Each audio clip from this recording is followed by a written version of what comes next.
بسم اللہ الرحمن الرحیم۔ السلام علیکم۔ دفعہ نمبر 439 تعزیرات پاکستان۔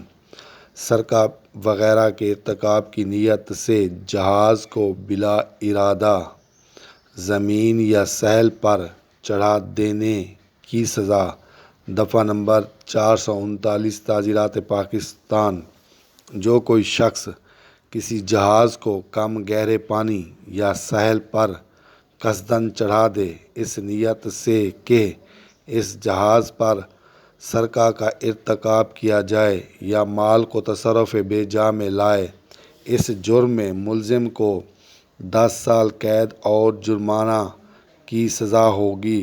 ارتکاب کے معنی عمل میں لانا، بلا ارادہ کے معنی ارادے کے ساتھ یا ارادہ باندھ کر، قصداً کے معنی جان بوجھ کر، سرقہ کے معنی چوری کرنا، تصرف بے جا کے معنی غبن کرنا، ناجائز قبضہ، خیانت کرنا۔